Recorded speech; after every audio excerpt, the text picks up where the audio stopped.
بسم اللہ الرحمن الرحیم۔ الحرف، یہ کلمے کی تیسری قسم ہے۔ حرف دو قسمیں مکمل ہو گئی۔ ما دل علی معنی فی غیرہ، یہ حرف کی تعریف ہے، شروع میں بھی گزری تھی۔ یہ حرف وہ کلمہ ہے جو دوسری چیز میں موجود معنی پر دلالت کرے۔ اس کا اپنا کوئی معنی نہیں ہوتا، دوسرے کا ایک معنی ہوتا ہے، اس پر دلالت کرتا ہے۔ جیسے سر، تو یہ کیا کہتے ہیں اس کو، وہ جو دوسری چیز ہے وہ یا تو اسم ہوگی یا فعل ہوگی۔ فعل میں موجود معنی ہے، جیسے سر تو من البصرۃ الی الکوفہ، ذهب تو الی المسجد، تو اس میں فعل کے اندر موجود معنی پر الی حرف جار نے دلالت کی ہے۔ تو ما دل علی معنی فی غیرہ، فعل وہ کلمہ ہے کہ جو دوسرے میں موجود معنی پر دلالت کرے۔ ومن ثم احتاج فی جزئیتی الی اسم او فعل، کیونکہ فعل یہ حرف کا اپنا ذاتی معنی نہیں ہوتا، یہ دوسرے کے معنی پر دلالت کرتا ہے، اس لیے یہ کلمے کا جز بننے کے لیے اسم اور فعل کا محتاج ہوتا ہے۔ کلام کا جز تام بننے کے لیے اسم اور فعل کا محتاج ہوتا ہے، یہ اسم یا فعل کے ساتھ مل کر پھر کلام کا جز بنتا ہے۔ ومن ثم، اسی وجہ سے، احتاج فی جزئیتی، اپنے جز بننے میں محتاج ہوتا ہے اسم اور فعل کا۔ حروف الجر، پھر مصنف رحمۃ اللہ علیہ نے سب سے پہلے حروف جارہ کو ذکر کیا۔ جر کا معنی ہوتا ہے کھینچنا، یہ بھی کیونکہ فعل کو یا معنی فعل کو بعد والی چیز اسم وغیرہ کی طرف کھینچ کر لے جاتے ہیں، اس لیے اس کو حروف جارہ کہا جاتا ہے۔ حروف الجر ما وضع لافزاء بفعل او معنی الی ما یلیہ، حروف جر وہ حروف ہیں جنہیں اس بات کے لیے وضع کیا گیا ہے کہ فعل کو یا معنی فعل کو اس کے مابعد کی طرف، اس کے متصل آنے والی دوسری چیز کی طرف، وہ عموماً اسم ہوتا ہے، اس اسم کی طرف لے کر جائیں، کھینچ کر لے کر جائیں، اس کو اس کے ساتھ ملانے کے لیے ان کو وضع کیا گیا ہے۔ تو حروف جارہ وہ حروف ہیں جو فعل کو اسم کے ساتھ ملانے کے لیے وضع کیے گئے ہیں۔ فعل تو عام ہے، اور معنی فعل سے مراد مشتقات، اسم فاعل، اسم مفعول، صفت مشبہ اور ظرف جار مجرور، اور وہ الفاظ جن سے فعل کا معنی اخذ کیا جا سکتا ہے، جیسے ھذا زید فی الدار، اے اشیرو، اسی طرح حرف ندا ہوتا ہے یا زیدو، اے ادعو کا معنی اس کا کیا جاتا ہے، یہ سب اس مراد ہوتی ہیں۔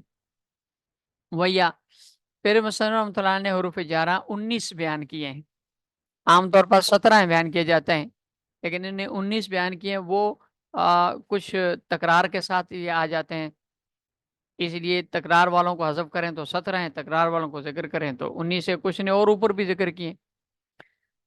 من الہ حتی فی با لام ربا واو ربا واؤہا، اے واو ربا، ربا کی واو، قسم کی واو، واو القسم، قسم کی واو، باہو تاہو، با القسم، تا القسم، قسم کے لیے استعمال ہونے والی با، تا، ان، علا، کاف، منز، مز، خلا، ادا، حاشا، یہ سارے حروف جارہ ہیں۔ اب اس میں دیکھیں، یہ واو جو ہے، یہ واو ربا کے لیے بھی استعمال ہو رہی ہے، یہ واو قسم کے لیے بھی استعمال ہو رہی ہے، تو عام طور پر صرف ایک واو کو ذکر کرتے ہیں۔ اسی طرح یہ جو با ہے، یہ با قسم کے لیے بھی استعمال ہو رہی ہے، اور یہ با حروف جارہ میں سے الگ بھی استعمال ہو رہی ہے۔ تو یہ چار آگے ہیں الگ سے، دو جگہ واو پہ واو اور دو جگہ با ہے، تو ان دو کو ایک کر دیں تو 17 رہ جائیں گے، دو نکل کے۔ فمن ابتداء، یہاں سے آگے ان حروف جارہ کے معنی بیان فرما رہے ہیں، اور ان کے استعمال کے وہ جو الفاظ معنی ہیں وہ بیان کر رہے ہیں۔ تو فرماتے ہیں کہ من آتا ہے چار معنوں کے لیے، انہوں نے 4 ذکر کیے، اور بھی ہیں، انہوں نے 4 ذکر کیے ہیں۔ من آتا ہے ابتدا کے لیے، کسی چیز کی ابتدا بیان کرنے کے لیے، اس کو ابتداء غایت کہا جاتا ہے، یعنی کسی چیز، انتہا والی چیز کی ابتدا بیان کرنے کے لیے، جیسے سر تو من البصرۃ الی الکوفہ، خرجت من المسجد الى البیت. اور دوسرا ہے تبیین کے لیے، کسی چیز مبہم کو بیان کرنے کے لیے، کسی مبہم چیز کو بیان کرنے کے لیے آتا ہے. جیسے آتیتہ من المال، من الدراہم، یہ مال کا بیان کرنے کے لیے، مال بیان کرنے کے لیے. فاجتنبوا الرجس من الاوثان، الاوثان یہ رجس کا بیان ہوتا ہے.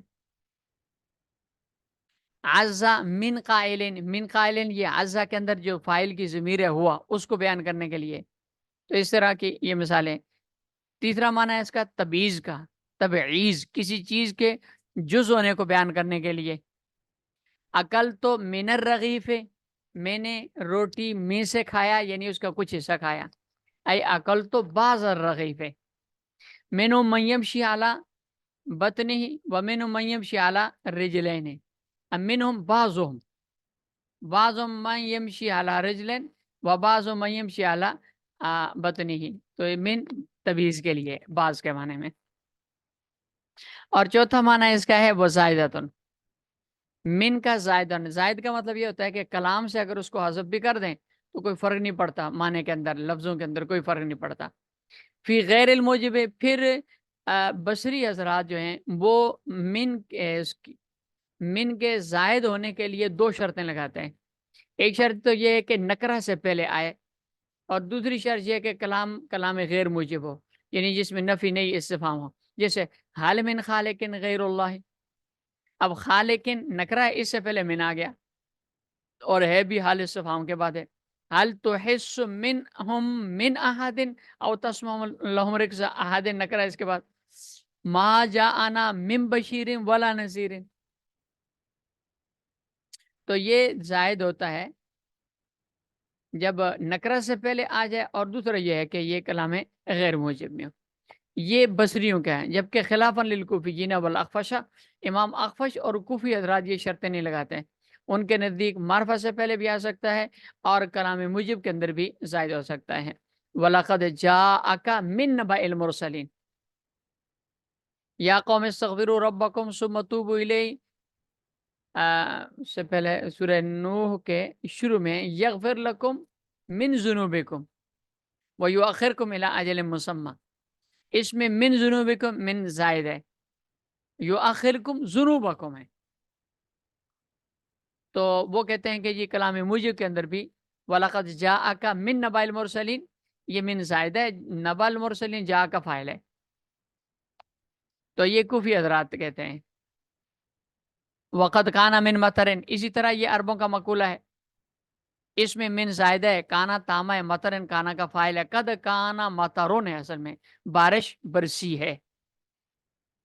لیکن کوفیوں کے یہ کوفیوں کیا ہیں، بصریوں کے نزدیک یہ شرطیں اور وہ الفاظ یا وہ آیات یا یہ جو قد کانا من مطرن کی عبارت ہے عربوں کی، ان کے بارے میں مصنف رحمۃ اللہ فرماتے ہیں وہ شبہ، اس طرح کی وہ باتیں جن میں کلام اس میں موجب میں من کو زائد قرار دیا گیا ہے، متأولن، ان میں تعویل کی جاتی ہے.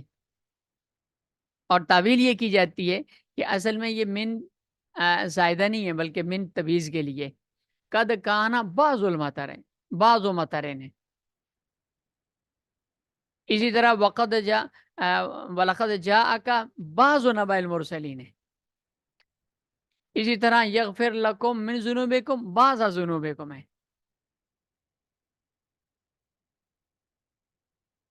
وَإِلَى لِلْانتِهَاءِ. چلیں یہ یہاں سے کل پڑھ لیں گے کچھ. جی